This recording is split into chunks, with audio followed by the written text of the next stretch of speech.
that manner, you can tell me about old girl. Got a secret, hey, don't lay it on me. You need a friend, I'll be your big homie. Let's take a sip and talk it out. Therapy without the couch. On the rocks is what you need. Come toast reality with me, hey. Hey.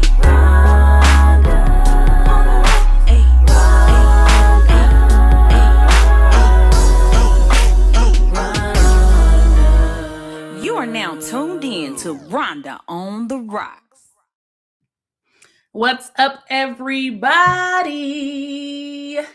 I am so happy to be back. Let me get myself oriented, child. Okay, I'm back, everybody. You can't even see my titties, but I am back. Happy Saturday to everyone. I just want y'all to know that this is a push for me. This is a push for me. I decided this week that I was going to record an episode come hell or high water. And here I am recording an episode. A lot has happened in my life over the last couple of months. I did get on here and talk about my car accident that I had back in January. And then just kind of got knocked off my square, but we'll get into that a little bit later. But welcome back to Rhonda on the Rocks podcast. I am super happy to be back. I feel like I'm back in my element. When I logged on today, I was like, child, where are the buttons? Where are the things that I need in order to make this successful? But I've gotten myself together. And here we are. So if you're watching from YouTube, please be sure to subscribe. Also, please like and share this so that other people will know that I'm back down like SmackDown. The best way for people to know that I'm back is if you spread the word, because of course I'm going to post clips, etc. But it works out so much better when y'all do it for me. So go ahead and like this video and share it. I appreciate that. All right, let's get into the first segment, which is always the weekend rundown. The weekend rundown is one of my favorite segments because I get to let y'all know like what I've been up to, what I have going on. It isn't always about stuff that happens specifically over the weekend, but I'm a girl who loves alliteration and weekend rundown works. So last weekend, I got the pleasure of going to Atlanta, Georgia, the ATL, for the Black Principals Network Summit, which was an amazing experience. I'm so blessed to work for an organization that doesn't mind making sure that their people are professionally developed. Hey, D, I appreciate that. Letting the Patreon know, the Cauliflower crew, y'all come on over. So yeah, I got to go to Atlanta and spend some time with other Black educators. And it was very refreshing. It was something that I had never experienced before, and I enjoyed every single moment of it. I did get to experience some Atlanta nightlife, and y'all, I'm old. I'm 38, which is not super old, but like the club life is just a lot. Like there is just a lot going on. It's a lot going on in the bathrooms, child. It's a lot going on at the bar. Like the culture is just so different. It was a little bit overwhelming, but every corner that I turned around in Atlanta had hookah, and I love hookah. So I was like right in my element. So that was a lot of fun. I got to spend some time with some people that I had worked with years ago, and hopefully some people that I work with in the future. So that was last weekend. Let me see, what else have my weekends been up to? I did a perfume exchange a couple of weekends ago with some of my friends. That was a really good time. I've really been like getting into perfume and different scents and all of that, like trying to find my signature scent. And that's been a journey. Like there are so many different perfumes out there, and I kind of choose to stick to the ones that I know work, and it's very hard for me to like branch out. Hookahs are cigarettes that went to college. Yeah, they are, and I love it. You would never ever catch me smoking a cigarette, but you're gonna see me blowing that hookah smoke from here to motherfucking Dallas, Texas, because I don't know. It's something about the vibe of it, I don't know. Like, it's definitely not good for you. It's actually terrible for you. They say smoking hookah is like smoking 40 cigarettes at one time, which God forbid. But I don't know. I just like hookah. I don't know what else to say. It's something social you can do with your friends. I don't know. What I do think is interesting about smoking hookah is society deems it okay for women to smoke hookah. But if you see a man smoking hookah, there's this assumption that he's gay or like it looks feminine or whatever. And I don't know where people get these ideas from or who's making these rules, but that shit is dumb because hookah is a ball. So man, woman, boy, or girl, if you like hookah, smoke it because it's a good time. I also feel like it's that way with men drinking out of a straw, men eating a banana, men eating an ice cream cone. They can't lick it. Like, how else the fuck do you eat an ice cream cone? You have to lick the ice cream cone, right? Like, you don't bite ice cream. That's dumb. So there's just this idea that women can do certain things and it's allowed, but if a man does it, there's this negative idea attached to it. But I don't want to go down that rabbit hole because I don't want to spend my episode talking about that. I want to talk about what I want to talk about, the fun stuff. All right, so that was the weekend rundown. Hey y'all, hey everybody. The other thing before I move on, I have 282 subscribers on YouTube.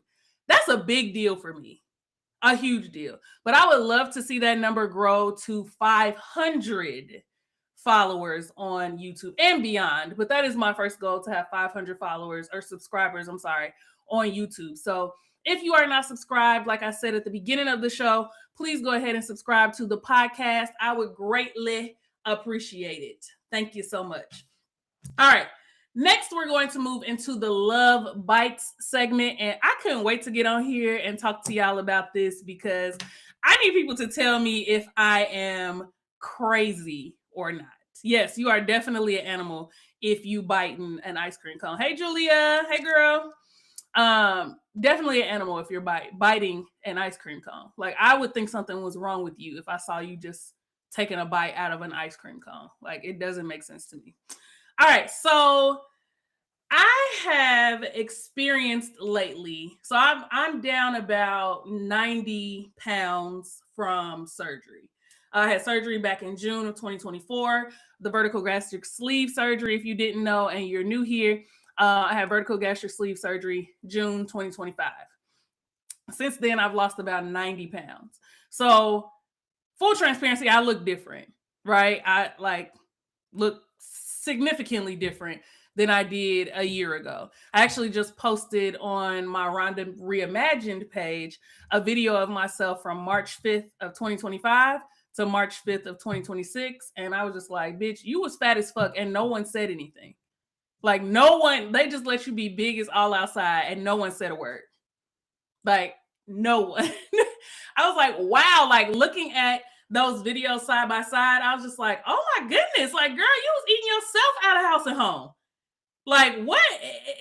It blew my mind. But sometimes you don't see yourself until you like take pictures and videos and you look at them and you like, whoa, like, you know, it was very surprising. But anyway, so since then I've lost about 90 pounds. And so earlier this week, I had a gentleman call me who back in the day, so I ain't even gonna say all that. Anyway, back in the day, I used to think this man was so gorgeous. So when I say back in the day, I mean like 15 years ago. I used to think he was so gorgeous. I was just like, oh my God, beautiful smile. Felt like he dressed really nice. He was in my favorite fraternity. I was just like, oh, like if I ever get an opportunity to get me some of that, I'm gonna get me some of that. And so the opportunity came and I got me some of that. This was literally like 15 years ago. I was just talking to my best friend about it today. Like 15 years ago. And we've kind of kept in touch here and there since then, but it's more so like if we're out like amongst other Greeks, then I will see him. But it's never been no like, let's revisit that experience that we had. Never been that way. So We've like been touching base a little bit more recently because he had a loss in his family, and I kind of reached out, that sort of thing. And I swear to God, it's so like people be really sneaky and manipulative, and not him, but when someone passes away, that's almost the time where you really should just let them be, right? Because when you are vulnerable, and when people are vulnerable, they say and do things that they normally would not do. So it's like all of a sudden when your dog dies, now you got time. Now you want to be in love. Now you got all of these feelings and emotions because you've experienced this loss. So not to say that was the case with him, but it was just kind of on the heels of a recent loss that he experienced. So anyway, he calls me the other day and was like, "Hey, Rhonda," like called me and left me a voicemail first because I didn't answer because I'm like, why is this person calling me? Left me a voicemail. "Hey, Rhonda, when you get a chance, just give me a call back." And I'm like, is everything okay? Like, don't do that. Don't just call out the blue. Text, "Hey, Rhonda, I just wanted to chat with you and see how you were doing." Don't call and leave me this voicemail talking about something. "Yeah, when you get a chance, I guess you can just call me back." Because now I'm suspicious. Because what the fuck do you want? You didn't want nothing all this time. What the fuck do you want now? Like, are you looking for a job? You got some kids that go to the school that I work at. Like, what's tea? What's tea? So anyway, I call him back because now curiosity kills the cat. And he's like, "Yeah, I just noticed that you just, you look good. Like, you just really look good." Nigga, this ain't nothing new. Because 100 pounds ago, I looked good too. Don't fucking play. Don't fucking play. Because you was doing that to me 100 pounds ago. So anyway, I'm like, "Oh, okay." He's like, "Yeah, I was just trying to see if you wanted to hang out, and you can come over and blah."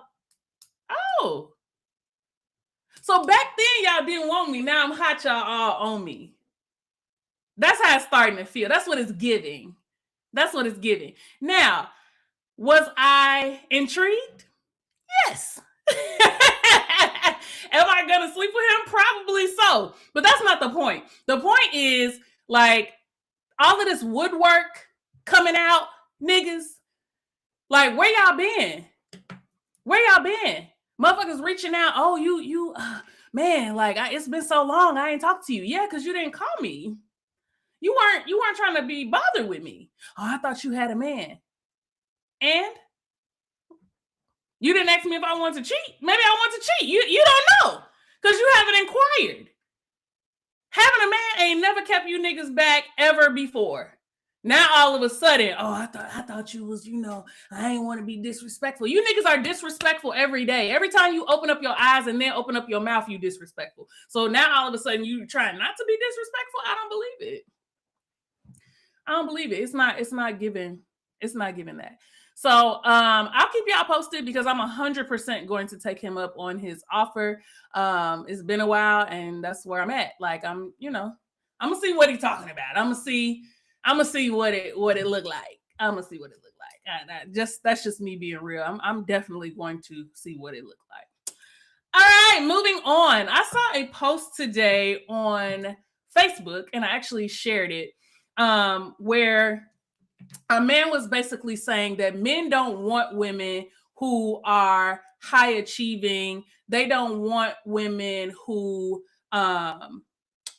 earn good money. That they don't want those type of women. Those type of women are not desired.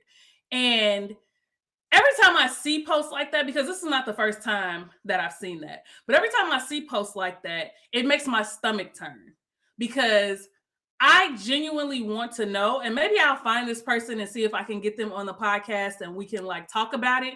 I genuinely want to know why. Like, what kind of woman do you want?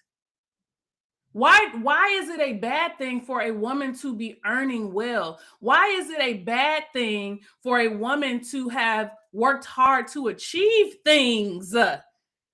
Make it make sense. But then on the flip side, there's all these posts about, I'm not paying her rent. That's her daddy's job.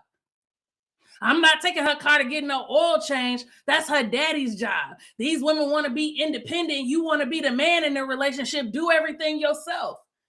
But when I do everything myself and I earn well and I make money, that's a problem. So I want to know, like, I'm going to make this a clip and I hope it goes viral. I want to know what the fuck these niggas want. Like, I just need like one little job description of like, what do you niggas want? She got to have a perfect body. She can't earn too much. Like, what's the cap? Is it 50K? Like, what do you mean? Like, is there a cap on how many degrees she can have? Is there a cap on how far her education can go? Like, what are the fucking parameters to this shit? Because y'all niggas not making no sense. It's not making no sense. And I know that it's not all men. That goes without being said. I know it's not all men. But there are so many niggas that feel this way. It's scary. It's scary. And there are women who, not to toot my own horn, but are in the position like I am, who have degrees and do earn well. And it ain't no hope. Is that what you said? I can't understand it. Let me find out you're a pumpkin eater, Rhonda.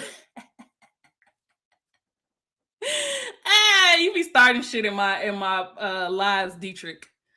Insecure men don't want a successful woman. They want someone they can control. 100%.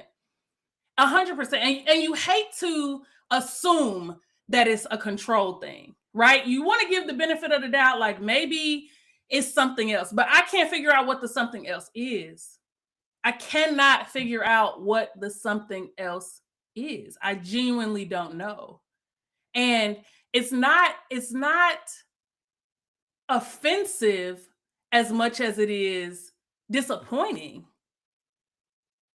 What, like, as a father, I'm quite sure you will raise your daughter to earn well, to achieve high, all of these things. But at the same time, you saying that's not the type of woman that I want. So you're not going to raise your daughter to get a college degree or do whatever it means for her to be successful and to be able to take care of herself. That's not a thing, because that's the way that I was raised. My dad was like, no, you make sure you have everything that you need for yourself. And any man that comes into your life, it's a bonus. And when you go into a man's life, it's a bonus. I don't want no nigga that ain't got nothing. I've done that already. I dated a nigga that didn't have no car. I dated a nigga that didn't have no crib. I dated a nigga that didn't have no job. Like, them insecurities took me through there, If we're being honest, them insecurities took me the fuck through there. So I've done that already. I don't want no nigga that's not generous. Couldn't get that word out. I don't want a nigga that's not genuine and generous. Like, where's the money? Let's talk about it. Because I can do the same in return. But these men, I'm not sure what the disconnect is. So if you follow me on Facebook at Rhonda on the Rocks, please jump under that post and comment. And if you know some niggas that think like that, call them in. Call them in. If you know some niggas that think like that wouldn't mind getting on a podcast talking about it because they want to stand 10 toes on it, I would love to interview them. Even if it's just for a segment, I would love to talk to them because we got to get to the bottom of this. We got to get to the bottom of some of these antiquated ass mindsets that a woman is supposed to be in the house cooking and cleaning and a nigga is supposed to be going to work and sleeping with the bitch on the other side of town and making a family over there. That's dead are the days. Dead are the days that we're still allowing that bullshit. And so I agree with it, like that it's a control thing because you want to do what the fuck you want to do. And you don't want me to have the ability to do the same thing. Because if I got money, I can go across town too. I can go across the country. I can go across the world on your ass.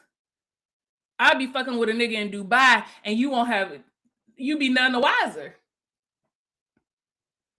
But y'all don't want that. Niggas don't want that. So anyway, we'll circle back to that next time. We're going to move right along. All right, the next segment is called Bald-Headed Hoe Shit. I love this segment because this is where we dig deep. This is where we get real. This is probably where I'm going to be my most unserious yet serious self. So I have not recorded a podcast episode in months, right? It's been quite some time. And I got an opportunity to spend some time in Dallas in February with my friend D from the Boy Please Whatever podcast. Please follow him. He's also in the comments, but please follow him. Subscribe to his YouTube, Boy Please Whatever podcast. He's doing some amazing things, and I'm super proud of him. So I got a chance to spend some time with him in Dallas, and yes, we had fun and we worked, but we also like talked. And I got an opportunity to just be poured into during that time. And then last weekend, like I said, I was in Atlanta and I got a chance to hang out with two, I call them friends. They call themselves fans of the Rhonda on the Rocks podcast, Dana and Silk.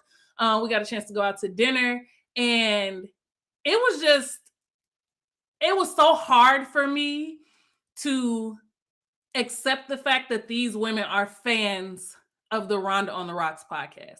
I don't know why, but it was hard. Silk was like, no, we are fans.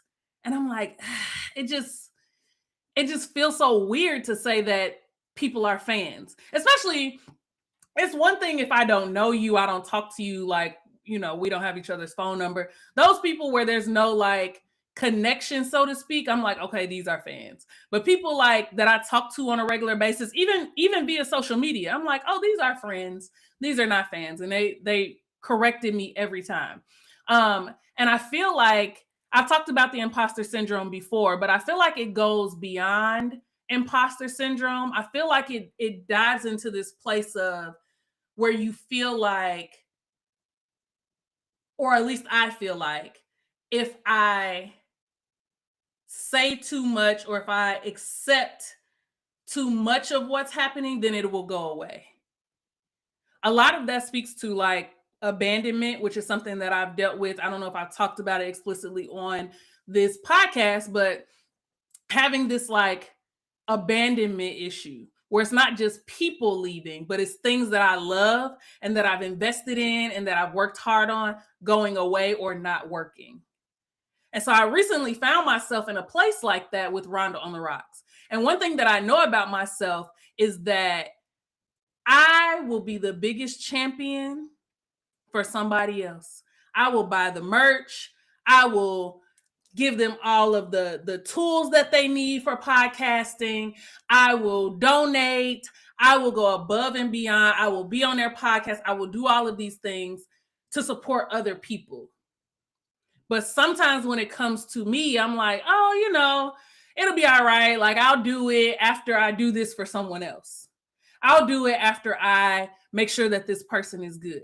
And so I recently became a part of the Reality Kingdom podcast, where we review like reality TV shows and all of that stuff. And I've like become a part of their team. So I podcast with them on Saturdays and Sundays. Right now we're doing Summer House on Peacock, and we're doing Love is Blind.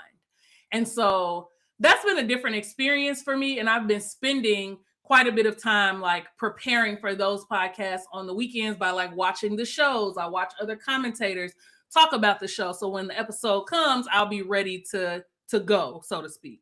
And so I was talking to Dee about it, and I was just like, oh, like sometimes I don't be feeling like doing this because it's on a Saturday, and Saturdays are, my day. I work Monday through Friday. Saturdays and Sundays, I kind of want to do whatever it is I want to do, but I can't because I've made this commitment to being a part of this other platform, which shout out to the Reality Kingdom. They are doing some amazing things. And Dietrich very clearly was like, I was saying something about like, yeah, I got the Reality Kingdom, da-da-da. He was like, you also have Rhonda on the Rocks. And I was like, yeah. Yeah.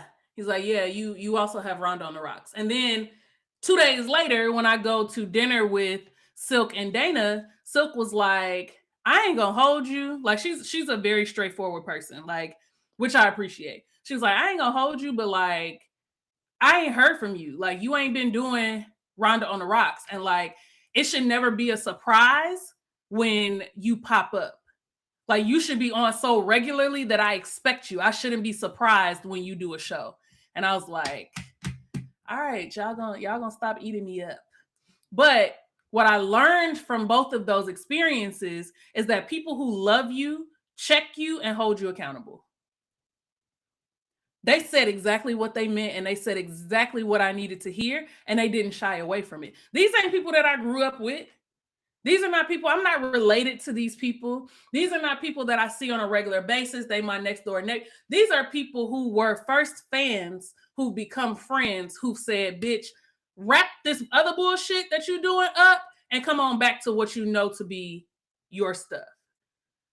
And do I believe in Rhonda on the Rocks? 100%. But sometimes it's hard to get myself going. So I said today, I went to the dentist.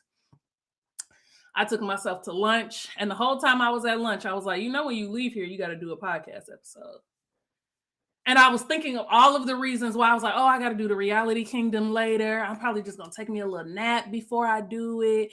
And in that moment, I'm like, no, you got to get your motherfucking ass up, turn this microphone on, and do a podcast episode. And the other piece of that is like this idea that I have to be perfect when it comes to weight loss, when it comes to the podcast, when it comes to my career, when it comes to all of these things. I have this idea that things have to be right, things have to be perfect, especially because it's on social media. And the way that they've been dragging me on social media since November, sometimes it gets to you. It gets to you. I made a post last week that people were so upset about, where I was like, Dr. King is not attractive. I didn't say Dr. King wasn't influential. I didn't say Dr. King wasn't an amazing man. I didn't say Dr. King didn't do all of these things for Black people and for civil rights. I said Dr. King was ugly as fuck. He was just ugly. Like, he just was not an attractive man. And when I think about a lot of our civil rights leaders, God rest Jesse Jackson's soul, they hopefully putting him in the ground today, because they've been doing his funeral for the last 40 days and 40 nights, and we're tired. But I just feel like people back then just weren't attractive. And when I tell you, people, one lady was like, you're ugly. You look just like him. She went out of his way to do a side-by-side photo of me and Dr. King and like pointed out all of the things that were similar. And I was like, girl, you went out of your way for that. I had a man be like, well, bitch, you don't know, no man won't, no color. What he say? No Black man won't you? You need to stay with the white man. I'm like, I've never dated a white man a day in my life. I'm not even really attracted to white men, but go off. But yeah, there's this idea to be perfect, right? Like when you present in front of the world that you need to be perfect. But I've also come to realize, like, the things that I love, Dietrich, the things that I love most about Boy Please Whatever podcast, most about Here's the Thing podcast, most what I love most about the majority of the podcasts I listen to is that they aren't perfect. Like, I love to hear Kev on stage mispronounce some words on his podcast and Angel come in and correct him. It's the funniest shit in the world to me. I love that. So why can't I do that myself? And so from this day forward, it's going to be what it is. Y'all going to get what y'all get. I'm going to be the most authentic side of myself that I could possibly be. And we're going to rock with it. And if 282 subscribers goes to 200 subscribers, then so be it. But it might go to 2,000, and that's what I'm looking for. 2 million. That's what I'm looking for. Rhonda on the Rocks is your first love. Yes, Rhonda on the Rocks is definitely my first love. Keep what's first, Dietrich says. And look how fast 30 minutes have flown by. You're just yapping. It's easy for you. It is easy for me because I actually enjoy this. And I have to just get out of a place of where I allow so many other things to get in front of me. And you're a liar. Coretta Scott would have hated me. Boy, first of all, Coretta, now she was bad. Coretta Scott King, bad bitch. Dr. Martin Luther King Jr., no. He just wasn't. That little ass mustache, he was a short king. Like, ugh. I'd have been in church like, boy, get Malcolm X up here. Get Stokely Carmichael up here. Like, it was so many others that just had him, but he had hoes though. Dr. King had hoes. He had hoes, and I'm not mad at that. I wouldn't have been one of them, but some people are just charismatic. I've dated ugly niggas before. I'm not above dating ugly niggas. Don't get me wrong. I'm not above dating ugly niggas because most of them are charismatic. They dress nice. They smell nice. Like, it's not always about what's going on here. Now, if your teeth have something weird going on that I can't understand, that's where I draw that line. Like, it's got to be right. It's got to be right here. Something, you know. But you can't be like, your lips can't be dry. Get you a haircut. The barber is a lost art. Niggas don't want to go sit in a barber chair no more. I don't understand. But they can sit for 2 and 3 hours to get all them funky ass locks retwisted. But then they don't want to go get a lining after it. I like locks. Y'all can sit all day for that, but you can't go get a lining? Come on, get all of this cleaned up. Stop being lazy. Damn. Martin probably had a big old piece of cake. I don't care if he did. I'll be like, I don't want to see it.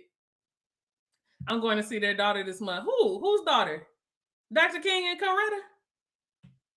Don't tell her I said her daddy ugly. Because I'd have been fighting mad if somebody said my daddy was ugly. My daddy wasn't ugly though. So, but yeah, so shout out to Silk, shout out to Dana, shout out to Dietrich for just always keeping me lifted. You too, Julia. Like I've told you before, you always in the comments, you're always like cheering me on.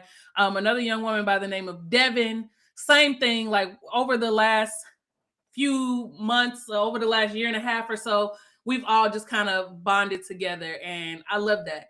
The other thing that I thought was super cool, Dana and Silk had me autograph because we went out to eat, and so the bag that they took their food home in, they had me autograph. And Silk, like, I'm not gonna cry, she like cut it out and framed it and like has my signature framed in her house. And I was like, man, like I never thought that people would think that much of me. And this is not being self-deprecating at all, because I know I'm a bad bitch. But like, you just don't expect things like that. And it really just warmed my heart and gave me the ammo that I needed to keep going and to put this phone up here, turn this microphone on, and get popping. Yeah, I'm here, and I'm here to stay. Rhonda on the Rocks ain't going nowhere. I was drunk last weekend and posted, "It's Rhonda on the Rocks to the world motherfucking blow," and I mean that. It's Rhonda on the Rocks to the world blow. So yeah, that's the episode for today. We're gonna talk again soon. I promise to get back into doing this more, and I'm saying this on YouTube so y'all can clip this. If I ever go dark again, y'all can be like, bitch, on March 7th, 2026, you said you was finna keep going, and I am going to keep going. Next week, I will have way more topics. It's so much shit that I want to talk about. So much stuff happening in the news, so much stuff happening in my life, so much stuff happening in the world that I feel like we need to yap about, and we're going to do that next week. I love y'all. Have a great rest of your weekend. Talk to you soon. Bye.